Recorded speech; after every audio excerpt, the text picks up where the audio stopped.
आपके सामने क्या क्या स्टेप होते हैं। तो सबसे पहला स्टेप होता है कि आपको सिलेबस को कंप्लीट करना होता है। दूसरा स्टेप आपका होता है रिवीजन, और तीसरा फिर उसके बाद में होता है रिवीजन के साथ साथ practice. Revision is a different thing, practice is a different thing. फिर प्रैक्टिस के साथ धीरे धीरे तुम शिफ्ट करते हो सेक्शनल मॉक के ऊपर में, और धीरे धीरे फिर सेक्शनल मॉक के बाद में तब तुम शिफ्ट करते हो किस पे, फुल लेंथ के मॉक में। आप कोई भी चीज एक दिन में नहीं करते, लेकिन हाँ एक दिन जरूर कर लेते हैं, ये बात याद रखिएगा, ठीक है।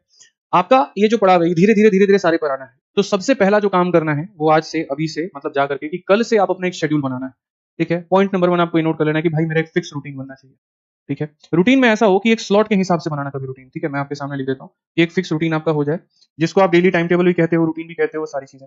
देखो, जो लोग सुबह में पढ़ते हैं, मैं यकीन बता रहा हूँ, जिसको सुबह उठने की आदत है, तो वो मेरे भाई सुबह में ही उठ करके चीजों को याद किया था। और जिन लोगों को लेट नाइट तक पढ़ने की आदत है, ठीक है, कि मैं तो रात के 2 या 3 बजे तक पढ़ता हूँ या पढ़ती हूँ, लेकिन मैं सुबह जो है 9-10 बजे उठ करके अपना फिर रिवीजन करते हैं, तो फिर वो लेट नाइट तक पढ़े। कभी भी दूसरों की तरह बनने की कोशिश मत करो कि अगला बंदा सुबह अगर जा रहा है जल्दी लाइब्रेरी में तो हम भी जाएंगे। उस केस में क्या होगा, तुम जाओगे तो सही, प्रेजेंट भी वहां रहोगे, बॉडी वहां रहेगी, सोल तुम्हारी वहां पे नहीं रहेगी, तुम्हारा माइंड वहां पे नहीं रहेगा। तो फ्राई की बात है तो फिक्स रूटीन बनाओ। अच्छा, रूटीन में कभी ऐसा मत करिए, मैं सारे क्वेश्चन आप लोग के कवर कर दे रहा हूँ, क्योंकि इतने साल मैंने खुद पढ़ाई की, इतने साल से मैंने खुद टॉपर्स का इंटरव्यू लिया, मैंने सब देखा है, पहले खुद इंस्पेक्टर बने भी हैं, फिर बनाया भी है, तो ओवरऑल सारा का एक्सपीरियंस मुझे पता है। इसी आधार पर मैं आपसे कहूंगा कि जो रूटीन होगा ना, वो कभी भी हार्ड एंड फास्ट मत बनाना। देखो रूटीन कैसे बनाता है कोई बच्चा, ऐसे लिखता है 7 बजे से 8 बजे, और ये लिखेगा वेकअप, फिर रहेगा 8 बजे से 8:30 पराठा, मतलब वही नाश्ता जिसको इंग्लिश में खूब बढ़िया से ब्रेकफास्ट। फिर उसके बाद में यहाँ पर रहेगा 8:30 से 9, ठीक है। अब मैं बता रहा हूँ, नहीं 8:30 से नहीं, 8:30 से 9 वो कैब। अरे पागल हो तुम, कभी रूटीन में रील तो लिखोगे ही नहीं। रूटीन में हमेशा वो लिखा होता है जिसको देख करके राष्ट्रपति अवार्ड मिले, लेकिन काम हमेशा वो होता है जिसको देख करके कुछ भी ना मिले। मैं बताता हूँ, तो 8:30 से 9 वो कैब हो जाता है। फिर उसी समय तुम लगातार 9 बजे से 11 बजे लिख देते हो इंग्लिश, ये एकदम इंग्लिश पढ़ना है। फिर बोलते हो आधा घंटा का थोड़ा ब्रेक चाहिए, वो ब्रेक भी तुम लिखते हो कि आधा घंटा देखो ब्रेक लेना है। फिर 11:30 से मैं बता रहा हूँ जो है, किसी का 1:30 बजे लंच आ रहा है, तो 1:30 बजे तक वो अपना लिखेगा कि रीजनिंग। अच्छा, करंट अफेयर बाद में गायब हो गया, तुम सोचोगे यार ये तो गड़बड़ हो गया, तो यहाँ पर क्या करते हो, इसी के साथ में चिपका देते हो, देख लगे हाँ अभी पढ़ लें। फिर 1:30 बजे तो खाना खाए, तुम्हें पता है सोना तो है, फिर उठोगे तो 1:30 से 3 वाला तुम्हारा पूरा ब्रेक चला जाता है। 3 बजे से उठते हो, कितने बजे के करीब में, 5 बजे। यहाँ पर दिमाग थोड़ा फ्रेश है तो यहाँ पर मैथ डाल देते हैं, ठीक है। फिर 5 से पता है तुम ब्रेक लोगे, चाय वाय जो भी है, 6:30 से बैठोगे, और 6:30 से बैठ करके 9 बजे तक यहाँ पे जीएस। फिर 9 से 10 अपना खाना हो गया, और फिर 10 से 11 अपना रिवीजन। अरे सुनो, ये वो है जो लिख रहे हो तुम, मैं कह रहा हूँ रिवीजन, ये लिख रहे हो जो तुम लिखते हो, और इसमें रिवीजन होता है। अब सुन तो लो पहले, अब पता है कि 7 बजे उठना है तो वहां लिख दोगे 11 से 12 स्लीप, जो भी है अपना लिख देता हूँ। ये आपका लिखा हुआ है। कहानी होती क्या है, पहला दिन ही आपका रूटीन का होता है, मान लीजिए थोड़ा 2 दिन 3 दिन के बाद की कहानी। सर आप यहाँ नहीं उठते हैं, यहाँ नहीं उठते, यहाँ नहीं उठते, सर आप उठते हैं यहाँ पे, तो ये हो गया आपका खत्म। अब 9 बजे आप उठते हैं तो नाश्ता करते करते, फोन पे बात करते करते 2-4 मिस कॉल आया है, व्हाट्सएप का रिप्लाई करते, कुछ बच्चों की कहानियां बच जाता है आपका 10। अब 10 बजे से आप 12-1 बजे तक अपना थोड़ा बहुत 2 घंटा अपना पढ़ते हैं लाइब्रेरी में, फिर आप 1:30 बजे खाना खाने आते हैं, तो मतलब यहाँ खाली चलता है 2 आवर का पढ़ाई आपका, कि 2 घंटा, हाँ 2 घंटा तो पढ़ लोगे, कोई दिक्कत नहीं है। फिर उसके बाद 3 बजे से वापस तुम सोचते हो पढ़ने की, लेकिन पता चलता है कि कभी कभी नींद ही तुम्हारे 3:30 में खुलती है। 4 बजे से अपना पढ़ना शुरू किया, जैसे 7 बजानी, यहाँ भी 2 घंटा तुम पढ़ोगे, मना नहीं कर रहा हूँ नहीं पढ़ोगे, 2 से 3 घंटा तुमने पढ़ा, 7:30 के बाद आईपीएल हो गया शुरू। वही कहानी बुलाती है मगर जाने का, लेकिन तुम जाओगे ही जाओगे। फिर आईपीएल तुम्हारा शुरू होगा 9-10 बजे से, फिर 1 घंटा अपना पढ़ लिया, दिन के तुम 6 घंटे निकाल रहे हो।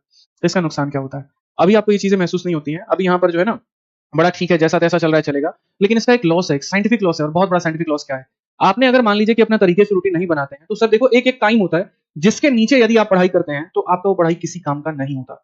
एग्जाम्पल मैं आपको बहुत तरीके से समझाता हूँ। आप सोचिए आपकी ये क्लास है, और डेली की क्लास लगभग 1.5 घंटे की होती है। इमेजिन करो कि अगर मैं रोज 20 मिनट पढ़ाऊं, इमेजिन करो बस, खाली आऊंगा 20 मिनट पढ़ाऊंगा चला जाऊंगा। उस 20 मिनट के मैं पढ़ाने से, चाहे मैं कितना भी अच्छा टीचर क्यों ना हूं, कितना भी अच्छा क्यों नहीं पढ़ाता हूं, क्या मैं लाइफ में कभी हिट हो पाऊंगा? नहीं हो पाऊंगा। कारण है भाई, टीचर तो अच्छे हैं लेकिन रेगुलरिटी नहीं है, टीचर तो अच्छे हैं लेकिन प्रेजेंट नहीं है। जबकि उस 20 मिनट के क्लास के लिए भी मुझे उतना ही टाइम लग रहा है, और अगर मैं आकर के 1 घंटा क्लास में, तो उतना ही मेरा आने का टाइम फिक्स है कि 20 मिनट लगेगा, जाने का टाइम फिक्स है 25 मिनट लगेगा, रेडी होना आधा घंटा लगेगा। जब सारे केसेस में मेरा टाइम फिक्स लग रहा है, तो जिस जगह पर आकर के मुझे मेहनत करनी है वहां हम कमी क्यों कर रहे हैं? नाश्ते का टाइम आपका डेली फिक्स है कि आपको 20 मिनट लगेगा, तो लेट उठे उस दिन भी 20 मिनट, जल्दी उठे उस दिन भी 20 मिनट, लेकिन जब पढ़ने वाला टाइम था तो सारा सारा कॉम्प्रोमाइज वहीं पर आकर के क्यों होता है? और जितना कॉम्प्रोमाइज करोगे तो तुम्हें लगेगा कि तुम पढ़ रहे हो, तुम्हें लगेगा कि तुम डेली सिलेबस में आगे बढ़ रहे हो, लेकिन एक वक्त आएगा कि सारा सारा जो है वो नीचे सन्नाटा हो जाएगा। कारण है क्योंकि कट ऑफ जो है तुम्हारी लगभग 90% के आसपास में, ठीक है, और आप 70% कोई लेकर के आ गया, कोई 75 लेके आ गया, कोई 80% लेके आ गया। तो यहाँ पर ये ऐसा नहीं है कि तुम क्लास में पास हो गए नेक्स्ट क्लास में चले गए। सर 90% की कट ऑफ है, 89.9 भी आया ना तो आप किसी काम के नहीं। आप ये मान के चलिए, फिर से लगाइए 1 साल वहां पे, तो ये हो जाएगा पूरा पूरा, आप उसी समय उसी क्षण पे आप एकदम जीरो हो जाएंगे। प्री निकाल लिया, मेंस निकाल लिया, कंप्यूटर तुम्हारा नहीं निकला, खत्म कहानी। कोई भी यहाँ पर तुमको ये नहीं पूछेगा अच्छा यार इसको मैथ्स का बड़ा अच्छा आता है, बढ़िया बात है, इसको इंग्लिश बड़ा अच्छा आता है, बढ़िया बात है, कोई बात नहीं। कोई तुमसे ये नहीं जानने की कोशिश करेगा कि इस बार तुम कितने नंबर से भी रह गए। सबको ये लगेगा अरे नहीं था दम, नहीं निकला। अब वो तुम्हारे अंदर कई बार क्या होगा, अगली बार के लिए पेशेंस हो गया, सब्र हो गया, रिसोर्सेज हो गया तुम्हारे पास तो जा सकते हो, और नहीं है उतना तो नहीं जा पाओगे। और पेशेंस, सब्र, रिसोर्स सब होने के बावजूद भी यदि तुम अगली बार पेपर देने गए और अगर तुम्हारा सिस्टम खराब हो गया, टेक्निकल इश्यू हो गया, कोई दुर्घटना हो गई, तो फिर से वो 1 साल और भी गया। कभी भी पढ़ाई का रूटीन ऐसे मत बनाओ कि 7 से लेकर के ये इतना नहीं। आप ऐसे कर लो कि मॉर्निंग का जो स्लॉट होगा एट एनी कॉस्ट में मेरी 2 चीजें कवर होनी चाहिए, एक वोकैब और एक करंट अफेयर। वो डिपेंड करता है कि कभी इसको मर्जी बहुत ज्यादा इंटरेस्ट आने लगा, बहुत ज्यादा पढ़ने का मन होने लगा, एकदम कई ऐसा दिन देखना जो याद कर रहे हो सब याद हो रहा है, और कई बार ऐसा क्या होगा मूड खराब होने के कारण कितना भी याद करने की कोशिश कर रहे हो याद नहीं हो रहा है। तो डिपेंड करता है मूड के ऊपर। मेरा इतना था कि भाई मेरे को दोनों में से या तो ये या दोनों में अपना कवर कर लूंगा। तो मॉर्निंग मेरा स्लॉट फिक्स था, कितना करेंगे, कभी आधा घंटा 15 मिनट ऊपर नीचे लेट उठ गए, सो गए, कोई दिक्कत नहीं। मॉर्निंग के बाद में फिर उसके बाद जो सेकंड मॉर्निंग के बाद वाला जो टाइम होता है 12 बजे तक में, उसमें आप ये कर लो कि इंग्लिश को मुझे 1.5 से 2 घंटा देना है। ठीक है, ये डिपेंड है आपका इंग्लिश का 1.5 से 2 घंटा। और इस 1.5 से 2 घंटा में यहाँ पर पहले मंथ में मुझे ग्रामर देना है, नेक्स्ट मंथ में पीक्यूआरएस और नेक्स्ट मंथ में क्लोज टेस्ट। जैसे मेरा अलग था, मैं एक बार किसी चीज को पढ़ूंगा तो उसी के डेप्थ में जाऊंगा। पीक्यूआरएस अगर हमने पढ़ना शुरू किया तो एकदम पीक्यूआरएस के डेप्थ में जाएंगे। लेकिन वहीं कुछ लोगों का ये कहानी होता है कि वो डेली आधा आधा घंटा सबको देते हैं, आधा घंटा ग्रामर, आधा घंटा पीक्यूआरएस, आधा घंटा ये। तो वो आप देख लीजिए कि आपको किस तरीके से जाना है। ठीक है, जरूरी नहीं है कि जैसे मैं कहूँ वैसे आप जाओ, आपका अपना एक वे हो सकता है। ऐसे ही इंग्लिश के बाद में फिर आप रीजनिंग के लिए डिसाइड कर लो 2 घंटा, मैथ्स के लिए डिसाइड कर लो अपना 3 घंटा, और अपने स्टडी को घंटों के हिसाब से बांधो। इसके अलावा जो तुम टारगेट भी देते हो, तो टारगेट अपने आप को कभी डेली टारगेट मत दो। टारगेट जैसे ऐसे हो गया कि सर ये मेरे इतने घंटे मुझे देने हैं, और सबसे बड़ा होता है ये वाला चीज जो तुम्हें देना चाहिए। टारगेट पूरा का पूरा तो 1 वीक का। जैसे यहाँ पर हम क्या करते थे कि मैं मैथ्स में टारगेट दे दूंगा कि इस 1 हफ्ते में मुझे परसेंटेज और साथ में मुझे प्रॉफिट एंड लॉस खत्म करना है। इंग्लिश में मुझे यहाँ पर नाउन, प्रोनाउन और एडजेक्टिव मुझे खत्म करना है। जीएस में मेरे पास यहाँ हिस्ट्री पूरा 1 हफ्ते में मुझे खत्म करना है। और रीजनिंग में अगर हम जाएंगे तो यहाँ पर पजल और डाइस मुझे खत्म करना है। इस तरीके से मैं 1 हफ्ते का अपना टारगेट बना लेता हूँ। किसी दिन मेरी यहाँ पर मोटिवेशन हाई है, मान लीजिए मेरे पास समय ज्यादा है, मैं ज्यादा पढ़ लेता हूँ, और किसी दिन समय कम है तो कम पढ़ लेता हूँ, लेकिन हफ्ते भर के अंदर में मेरा इतना हो जाता था।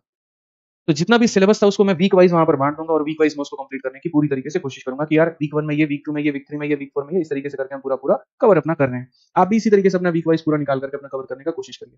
सिलेबस के साथ साथ धीरे धीरे आदत डालो फिर यहाँ पर रिवीजन की। रिवीजन कैसे होगा, संडे के दिन बैठ जाओ, सैटरडे के दिन बैठ जाओ, और रिवीजन जो भी तुमने पढ़ा है, जितना वोकैब पढ़ा है, सारा रिवीजन नहीं करना है। जैसे पूरा जो वोकैब है और जो करंट अफेयर है खाली इसको रिवाइज करो। नहीं तो वोकैब ऐसी चीज है, आज पढ़े, कल पढ़े, परसों पढ़े और वापस घूम के नहीं आए तो सब नीलबटे सन्नाटा हो जाएगा। तो रिवीजन में खाली वोकैब और करंट अफेयर को रखो। ठीक है, अच्छा, जैसे जैसे इधर इधर पढ़ते जाओगे तो एक टाइम पर ये भी होगा तुम्हारा मन भी बोर होने लगेगा, अरे यार रोज वीडियो देख रहा है, दिमाग खराब हो गया, थक गया आदमी। ठीक है, तो इसमें क्या करो, छोटे छोटे टेस्ट दिया करो, सेक्शनल टेस्ट जिसको बोलते हैं। देखना कई जगह टेलीग्राम पर भी होता है, ठीक है कि, और एक है टेलीग्राम पर भी होगा, कई सारे एप्लीकेशन होंगे। इसी चीज का मैंने यहाँ पर जो है विद्याग्राम एप्लीकेशन पे भी डाल दिया है। विद्याग्राम पे जाओगे तो डेली क्विज नाम से देखना एक फोल्डर होगा वीजी टेस्ट में। डेली क्विज में मैं क्या कर रहा हूँ, डेली के सिर्फ 5 सवाल ही दे रहा हूँ। 5 मैथ, 5 रीजनिंग, 5 इंग्लिश हो रही है। क्या बंदा अगर बोर है ना, 5 मिनट का टाइम उसके पास में टेस्ट लगा देगा। इससे तुम्हें थोड़ी सी क्लैरिटी मिलती रहेगी कि जो तुम्हारा रास्ता है वो सही जा रहा है कि नहीं जा रहा है। इसके अलावा सेक्शनल टेस्ट देना है, ये भी तुम्हारा विद्याग्राम एप्लीकेशन पर मैंने डलवा दिया है। जैसे मानो तुम्हें मैथ्स का सेक्शनल टेस्ट देना है, ठीक है, सेक्शनल क्यों दिया जाता है पहले वो समझिए। इंग्लिश में एक पॉइंट पे मेरा स्कोर 37 से आगे बढ़ ही नहीं रहा था, 35 37 35 37 इतना मेरा रहता था। तो हम 3 दोस्त थे, मैं था, राहुल था और एक नलीन था। और आज तीनों के तीनों, राहुल का बीपीएससी में हो गया, नलिन जो है वहां पर अभी पहले एक्साइज में लगा था और अभी सीएसएस लेके दिल्ली में। ठीक है, तो तीनों का ये था कि यार इंग्लिश का मार्क्स कैसे बढ़ाए। उस समय हम लोग सेट लगाते थे। हम लोग क्या करेंगे कि जैसे आज एक पर्टिकुलर डेट और एक शिफ्ट हमने ले लिया, और तीनों ने वहां टाइमर लगा लिया, और तीनों जल्दी से 15 मिनट के टाइमर के अंदर में देंगे। मेरा कॉपी वो चेक करेगा, उसका कॉपी वो चेक करेगा, उसका कॉपी मैं चेक करूंगा। और एक एक टाइम पर हम 3 4 सेट लोग लगाना शुरू करते थे। तो इससे 2 फायदे हुए थे हमारे। पहला कि जो मुझे इंग्लिश का पेपर 18 से 20 मिनट लगता था सॉल्व करने में, उसको मैं लेकर के आ गया था 12 मिनट के अंदर। ठीक है, और दूसरा 12 मिनट में लेकर के आ गया था मैं। और दूसरा उसके बाद में क्या हुआ था कि जो मेरे मार्क्स थे वो मेरे बढ़ने शुरू हो गए थे, 40-45 का एवरेज मेरा निकल के आने लगा था। तो आप लोगों को भी सेक्शनल देना है। अब जैसे अब आप लोग फिर ये पूछने लगते हो, सर मैथ्स का कहाँ से मिलेगा, इंग्लिश का कहाँ से मिलेगा, रीजनिंग का कहाँ से मिलेगा। तो जब मैं एप्लीकेशन बना रहा था तो इसी बात को मैंने मेक श्योर भी किया था कि कोई भी सब्जेक्ट हो, मैथ हो, इंग्लिश हो, रीजनिंग हो, जीएस हो, सबका सेक्शनल का पूरा पूरा टेस्ट तुम्हारे एप्लीकेशन में फ्री में मिलेगा। इसलिए विद्याग्राम पे जाओगे तो इसका सेक्शनल का पूरा जो मॉक है वो भी फ्री में। तो चाहो तो तुम अदर अदर जगह एप्लीकेशन से भी दे सकते हो, यहाँ से भी दे सकते हो। ठीक है, ये मैंने यहाँ पर कर दिया है कि जैसे मानो मैथ्स पढ़ना है, मैथ्स का सेक्शनल देकर के यहाँ से अपने स्पीड बढ़ा दो, इंग्लिश पढ़ना है, इंग्लिश का देकर बढ़ा दो, सारी चीज फ्री में। तुम देखना वीजी टेस्ट में जाना, ठीक है, और वहां जाकर के मिल जाएगा। कि मेरा ये थॉट था कि मैं हर बार बच्चे को अलग अलग एप्लीकेशन बताता हूँ, मैथ्स का अलग, इंग्लिश का अलग, रीजनिंग का अलग, एक ऐसा बनाते हैं, उसका टेस्ट का सेक्शन पूरा बच्चों के लिए फ्री कर देते हैं कि वहां वो जाएंगे, वहां वो टेस्ट करेंगे। वो तुम लोग जाना, वीजी टेस्ट वाला जो बना उसमें एक भी चीज पेड नहीं है, सब फ्री है। ठीक है, तो सेक्शनल टेस्ट वहां से सारा दे करके अपनी स्पीड बढ़ा सकते हो। इंग्लिश का पूरा अपना स्पीड बढ़ा सकते हो। रीजनिंग के जितने सेक्शन देने वहां से बढ़ा सकते हो। जब तुम्हारी कैपेबिलिटी बढ़ जाए तो अभी से एक चीज और आदत डाल लेना, लगभग जिसका भी सिलेबस 70% से ज्यादा हो गया है, वो यहाँ पर हर संडे को एक फुल लेंथ का मॉक टेस्ट रख लेना।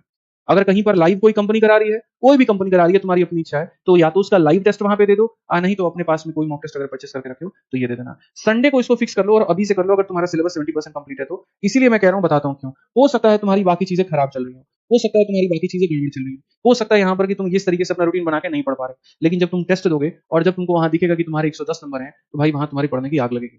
जैसे हुआ कि अभी एक स्टूडेंट थी, इसी ऑफलाइन बैच की थी, और उसने मेरे पास मैसेज किया था कि सर पढ़ाई मेरी सही से नहीं हो पा रही है, वहां पर हम क्या करें? तो मैंने उसको कहा एक काम करिए, आप अगले दिन 5 दिन लगातार मुझे मॉक टेस्ट देकर के अपना स्कोर कार्ड मुझे भेजिएगा। पहले दिन का स्कोर 80, मतलब भेजने में भी उसको शर्म आ रही थी कि यार मैं क्या ही भेजूं, कितने नंबर आ रहे हैं। और 1 महीने के बाद में ओवरऑल जैसे जैसे वो मॉक टेस्ट स्कोर भेजती गई, फिर उसके बाद मैंने एनालिसिस किया कि कैसे क्या क्या गलतियां हो रही है, क्या हो रहा है, and right now she is scoring 135 plus. ठीक है, टोटल 1.5 महीने के अंदर में ये सारा काम हुआ है। और 1.5 महीने में ये हुआ कैसे? ये नहीं कि हाँ एनालिसिस कराया और बता दिया ऐसे जाओ तो जाओ, नहीं।